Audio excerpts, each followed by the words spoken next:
Hi hello friends, welcome to my channel. నేను మీ Rabbani. Friends, ఈరోజు topic ఏంటంటే 100 గ్రాముల్లో జెంట్స్ వెండి మొలతాడు గురించి అయితే నేను ఈ వీడియోలో ఎక్స్ప్లెయిన్ చేయబోతున్నాను. ఫ్రెండ్స్, ముందుగా మన ఛానల్ కొత్తగా ఎవరైనా చూస్తున్నట్లయితే ప్లీజ్ సబ్స్క్రైబ్ చేసుకోండి, అలాగే బెల్ సింబల్ని క్లిక్ చేయండి. అలా చేయడం వల్ల నేను పెట్టే మంచి మంచి జ్యువెలరీ రిలేటెడ్ వీడియోస్ మీ దాకా చేరుతాయి. ఆ ఇన్ఫర్మేషన్ మీకు ఫ్యూచర్లో చాలా యూజ్ అవుతుందని చెప్పి అనుకుంటున్నాను. Let's start our video. Friends, ఇప్పుడు మీరు చూస్తున్నది వెండి మొలతాడు. దీని తూకం చూసుకున్నట్లయితే 100 గ్రాములు అయితే నికర తూకం అవటం జరిగింది. అంటే 10 తులాల తూకం అయితే అవుతుంది.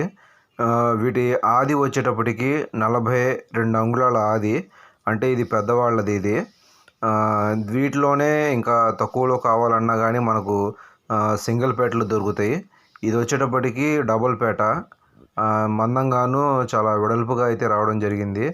అదే సింగిల్ పేటలో అనుకుంటే 60 గ్రాములు 70 గ్రాముల్లో కూడా మనకు సింగిల్ పేటలో అయితే మొలతాడు అనేది రావడం జరుగుతుంది. వీటి కాస్ట్ వచ్చేటప్పటికి ప్రజెంట్ 10 గ్రాములు వెండి వచ్చేటప్పటికి 730 రూపాయలు. అంటే ఈ మొలతాడు వచ్చేటప్పటికి 100 గ్రాములు అయితే ఉంది ఫ్రెండ్స్. అంటే 10 తులాలు నికరంగా ఉంది. తులం 730 ఇంటూ 10 7,300 రూపాయలేమో మనకు వెండి కాస్ట్ అయితే అవుతుంది. మేకింగ్ ఛార్జెస్ వచ్చేటప్పటికి 300 రూపీస్ మేకింగ్ ఛార్జెస్ అయితే అవ్వడం జరుగుతుంది. మొత్తం ఇంక్లూడింగ్ వచ్చేటప్పటికి 7,600 రూపాయలు అయితే మనకు ఈ మొలతాడు కాస్ట్ అయితే అవుతుంది ఫ్రెండ్స్. అట్లాగే మనము సింగిల్ పేట చూసుకున్నట్లయితే అది 6 తులాలు 7 తులాల్లోనే రావడం జరుగుతుంది.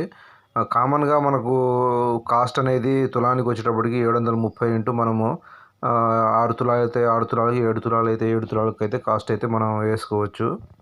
ఈ మొలతాడు వచ్చేటప్పటికి హ్యాండ్ మేడ్ ఫ్రెండ్స్ ఇది. అందుకోసమే మనకు అంత మందంగాను అంత ఎక్కువ వెయిట్ అనేది రావడం జరిగింది. ఇక్కడ మనకు చూసుకున్నట్లయితే కింద చైన్ ఒకటి వేలాడుతూ ఉంది. అది అడ్జస్ట్మెంట్ కోసం అది. ఈ 42 అంగుళాల అది కూడా మనకు సరిపోకపోతే ఈ చైన్లు అనేవి మనం అడ్జస్ట్మెంట్ల కోసం యూజ్ చేసుకోవచ్చు. ఫ్రెండ్స్, చూశారు కదా. ఈ వీడియో కనుక మీకు నచ్చినట్లయితే లైక్ చేయండి, షేర్ చేయండి, అట్లాగే మన ఛానల్ సబ్స్క్రైబ్ చేసుకోండి ఫ్రెండ్స్. సపోర్ట్ చేయండి. Please subscribe my channel. Thanks to all.